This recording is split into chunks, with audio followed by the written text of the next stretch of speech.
नरसिंहपुर लाया गया है शहीद का पार्थिव शरीर। नरसिंहपुर के बोहानी में होगा अंतिम संस्कार। राजकीय सम्मान के साथ अंतिम संस्कार किया जाएगा। शहीद जवान के अंतिम यात्रा में शामिल होंगे सीएम डॉक्टर मोहन यादव। शहीद को अर्पित करेंगे श्रद्धांजलि। बड़ी जानकारी आपको दे रहे हैं, बड़ी खबर बता रहे हैं। नरसिंहपुर जिले के बोहानी गांव में मातम छा गया है। हॉक फोर्स के निरीक्षक आशीष शर्मा छत्तीसगढ़ के राजनांदगांव के जंगलों में नक्सलियों से मुठभेड़ में शहीद हो गए। ये दुखद खबर गांव और आसपास के इलाकों में पहुंची तो मातम पसर गया। बीते दिन नक्सलियों की गोलीबारी से गंभीर रूप से घायल हुए आशीष को अस्पताल पहुंचाया गया, लेकिन डॉक्टर उनकी जान नहीं बचा पाए।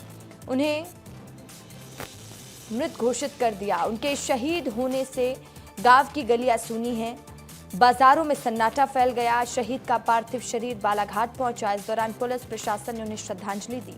शहीद आशीष शर्मा मध्य प्रदेश, छत्तीसगढ़, महाराष्ट्र की टीम को लीड कर रहे थे। इसी दौरान उन्हें गोली लग गई, जिनका अस्पताल में इलाज के दौरान निधन हो गया।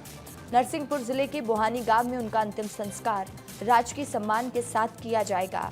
अंतिम संस्कार में मुख्यमंत्री डॉक्टर मोहन यादव भी मौजूद रहेंगे और शहीद को श्रद्धांजलि अर्पित करेंगे। कल सीएम ने 1 करोड़ की आर्थिक मदद का ऐलान किया और परिवार के एक सदस्य को सरकारी नौकरी देने की घोषणा भी की है। और इस वक्त शहीद के घर के बाहर मौजूद है मेरे सहयोगी दुर्गेश साहू। दुर्गेश, देखिए, सीएम भी अंतिम यात्रा में शामिल होने वाले हैं। शहीद के परिवार का रो रो कर बुरा हाल है क्योंकि उनका बेटा गया है। सवाल क्या पूछूं दुर्गेश, ये समझ नहीं आता, लेकिन कितनी देर में मुख्यमंत्री पहुंच रहे हैं और क्या स्थिति है वहां ताजा?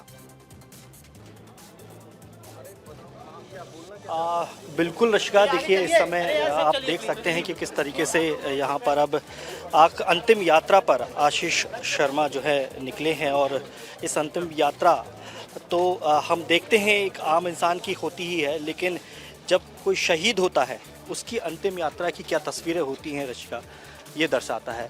हजारों की तादाद में यहाँ पर लोग आशीष शर्मा को एक झलक देखने, उसके अंतिम यात्रा में शामिल होने आए हैं। उसकी शहादत को सलाम कर रहे हैं, उसकी बहादुरी, उसकी वीरता को याद कर रहे हैं, नमन कर रहे हैं। और आज यहाँ पर देख सकते हैं कि कैबिनेट मंत्री प्रहलाद पटेल भी आपको तस्वीर में नज़र आ रहे हैं। उदयराव प्रताप भी यहाँ पर हमको दिखाई दे रहे हैं। और ये आप देखिए ग्रामीण क्षेत्र में जो आप देख सकते हैं कि यहाँ पर ये जो अंतिम विदाई होती है उसके लिए यहाँ पर तैयार किया गया है। और परिजनों का हाल बेहद बुरा है। आप यहाँ पर देख सकते हैं कि जो छोटा भाई है आशीष का, वो यहाँ पर है और काफ़ी दुखी है। काफ़ी इस समय उनके ऊपर दुखों का पहाड़ टूट पड़ा है। और किस तरीके से ये तैयारी आप देख सकते हैं कि अंतिम यात्रा के लिए यहाँ पर रखा गया है। अभी कुछ ही देर में पार्थिव शरीर जो है यहाँ पर आएगा और जो सभी ग्रामीण जन हैं वो यहाँ पर मौजूद रहेंगे। पुलिस की तरफ से गार्ड ऑफ ऑनर उन्हें दिया जाएगा। अंतिम यात्रा फिर यहाँ से जो है मुक्तिधाम के लिए रवाना होगी। लेकिन आप यहाँ मैं तस्वीरें दिखाऊँगा रशिका, तस्वीरें मैं दिखाऊँगा आपको रशिका कि किस तरीके से हज़ारों की तादाद में पूरा जो गाँव है वो यहाँ पर शामिल हुआ है। और किस तरीके से यहाँ आप देख सकते हैं कि पुलिस अधिकारी हैं, डीजीपी कैलाश मकवाना यहाँ पर आ चुके हैं। आईजी जो प्रमोद वर्मा हैं जबलपुर के, वो यहाँ पर आ चुके हैं। आशीष जो है बेहद बहादुर था। महज 32 साल उम्र थी आशीष की और 8 साल पहले ही उसने पुलिस फोर्स ज्वाइन की थी। और अपनी अदम साहस और वीरता की वजह से ही वो आउट ऑफ टर्न प्रमोशन होके इंस्पेक्टर तक बन गए थे। और उनकी वीरता का ही परिचय है कि 2 बार उन्हें जो है वीरता पुरस्कार मिल चुका है। और उसी वीरता पुरस्कार की वजह से वो पूरे हॉक फोर्स में काफ़ी प्रसिद्ध हो गए थे। और आशीष का जो नेतृत्व था, आशीष की जो लीडरशिप थी, वो पुलिस विभाग में काफ़ी चर्चित रहती थी रशिका। और आज जब आशीष नहीं है तो निश्चित तौर पर हर आँख नम है। फिर चाहे वो पुलिस डिपार्टमेंट हो, चाहे उनके साथी हों, चाहे उनके दोस्त हों, परिजन हों, रिश्तेदार हों। और जिस तरीके से मैं सुबह से हूँ रशिका यहाँ पर, और सुबह से मैं जब गांव आया था तो पूरे गांव में सन्नाटा पसरा हुआ था। गाडरवाड़ा तहसील का एक छोटा सा गांव है बोहानी, वहाँ जो खेती करने वाला गांव है, पूरे गांव में अधिकांश लोग जो हैं किसान हैं। ऐसे गांव से आशीष निकलकर संघर्षशील जीवन रहा है आशीष का। साइकिल से स्कूल जाता था, कॉलेज जाता था और उसके बाद फिर अपनी ही पूरी हिम्मत मेहनत से जो उसने पुलिस फोर्स ज्वाइन की थी और छोटे से पद से ज्वाइन की थी, लेकिन आउट ऑफ टर्न प्रमोशन लेकर वो इंस्पेक्टर तक बन गया था। ऐसे में रशिका आशीष की वो हर छोटी छोटी यादें, बातें आज यहाँ पर पूरे परिजनों को याद आ रही हैं, पूरे ग्रामीणों को याद आ रही है। रशिका, एक किस्सा सुनाऊंगा मैं। जब मैं यहाँ पर ग्रामीणों से और उनके रिश्तेदारों से बातचीत कर रहा था, तब मुझे बताया गया कि जो आशीष था वो बचपन से कलाकार भी था। रामलीला का मंचन यहाँ पर पारंपरिक तरीके से इस गांव में होता रहा है और उस रामलीला के मंचन में सीता का रोल अदा करता था आशीष। और इतना कोमल हृदय का था आशीष, बड़ा सहन स्वभाव, सौम्य स्वभाव का आशीष था। तो कोई कल्पना भी नहीं कर सकता कि आशीष इतना बहादुर, इतनी वीरता वाला भी रहेगा।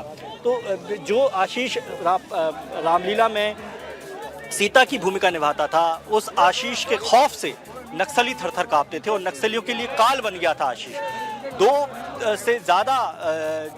दो बार उसने वीरता पुरस्कार लिया और कई नक्सल ऑपरेशन में जो है नेतृत्व किया और सफलता अर्जित की। कई नक्सलियों को जो है काल के गाल में पहुंचा दिया। तो ऐसा आशीष था, ऐसा स्वभाव था आशीष का कि बाहर से बेहद कोमल हृदय वाला, बेहद सौम्य, बेहद शर्मिला आशीष अंदर से कितना कठोर था, कितना वीर था, कितनी ताकतवर था, ये आशीष का स्वभाव था। और यही आज जो है पूरे ग्रामीण क्षेत्र में, पूरे उसके रिश्तेदारों में, दोस्तों में, सभी के लिए ये याद ताज़ा करते हैं। और ऐसे ही किस्से मुझे लोग यहाँ पर सुनाते हैं कि बहुत मध्यम वर्गीय परिवार से है आशीष। 2 भाई हैं आशीष के। आशीष बड़ा भाई था। 2 महीने बाद ही उसकी शादी होने वाली थी, संबंध हो चुका था, परिवार में खुशियां थी। आशीष, मेरी जब सुबह पिताजी से बात हुई, देवेंद्र शर्मा जो हैं आशीष के पिताजी, उनसे जब बात हो रही थी, उन्होंने बताया कि उनकी 18 तारीख को बात हुई थी और आशीष ने बोला था कि एक नक्सल ऑपरेशन और है, उसे खत्म करके वो 1 हफ्ते के बाद छुट्टी पर आने वाला है और छुट्टी पर जो है फिर लंबे समय तक रहेगा, क्योंकि शादी की तैयारी करना थी, रिश्तेदारों से मिल मुलाकात करनी थी। तो ऐसे में अब वो सारी बातें जो हैं वो जीवन भर उनको रहेंगी। बड़ा मध्यम परिवार था रशिका, जैसा कि मैं बता रहा था कि महज 6 एकड़ ज़मीन है परिवार के पास, पिता के पास। पिता के भी जो पिता थे वो काफ़ी कम उम्र में जो है उनका देहांत हो गया था। तो ऐसे में आशीष के पिता ने भी बहुत संघर्ष किया और अपने परिवार की स्थिति को देखते हुए आशीष ने जो है बहुत कम उम्र से जो है खुद को संभाल लिया था और परिवार के साथ जो है वो मिलजुल कर काम करता था। खेती का काम भी देखता था, खुद की पढ़ाई भी देखता था। और जैसा कि मैंने कहा कि बोहानी एक छोटा सा गांव है, यहाँ से तमाम जो बाकी जो कॉलेज हैं, स्कूल हैं, वो दूर दूर हैं। अब ऐसे में पढ़ाई करना, खेती किसानी का काम करना और उसके बाद जो है पुलिस फोर्स ज्वाइन करना, तो बेहद संवेदनशील और बेहद संघर्षशील जो है आशीष का जीवन रहा है। आज आशीष दुनिया में नहीं है, लेकिन उसकी वीरता के चर्चे आज पूरे प्रदेश में और देश में हो रहे हैं। रशिका, बिल्कुल। तो देखिए, परिवार के लिए दुख की घड़ी है, जैसा कि दुर्गेश आप बता भी रहे हैं कि लोगों ने वो किस्सा सुनाया कि आशीष कैसे गांव वालों के साथ सहज सरल तरीके से रह रहे थे और आज पूरा गांव उनको याद कर रहा है। दुर्गेश, जो तस्वीरें सामने आ रही हैं, आशीष की शहादत को नमन करते हुए लोग भी नजर आ रहे हैं। दुर्गेश, देखिए, ऐसी घड़ी में मुश्किल है परिवार से बात करना भी, लेकिन आपने पिता से भी बात करने की कोशिश की। पिता ने भी यही कहा कि कैसे उस याद को ताज़ा किया जाए। हमारे सहयोगी दुर्गेश ने आशीष के दोस्तों से भी बात की है, सुनिए क्या कह रहे हैं वो दोस्त। आज आशीष की चर्चा पूरे देश में हो रही है। उसके अदम्य साहस पर लोग फक्र महसूस कर रहे हैं। समझ में नहीं आता कि जो आशीष बोहानी में था, लड़कियों जैसा शर्मीला लड़का, वो इतना अदम्य साहसी भी था। सौम्य बच्चा था हमारे परिवार का, सबके लिए मिलना जुलना, सबके पास में बैठना, आप बीती बताना, ऐसा हो गया। जनवरी में आने वाला था और उनके परिवार पूरा संस्कारी है ही, और जब भी आता था मतलब किसी प्रकार के उसमें इतनी बड़ी पोस्ट पे था, इतना बड़ा ऑफिसर था, पर कभी उसमें छोटा सा भी अहंकार नाम की चीज़ नहीं थी। हम आज देखिए सभी की आंखें नम हैं और सब याद कर रहे हैं आशीष को। दुख हो रहा है क्योंकि उस आशीष का संघर्ष इन्होंने देखा है। जो आशीष रामलीला में माता सीता का किरदार निभाता था, वो आशीष नक्सलियों से ऐसी मुठभेड़ करता था कि नक्सलियों को भी दांतों तले उंगली दबाने पर मजबूर कर देता था। रविंद्र के साथ योगेश कुमार, विस्तार न्यूज़।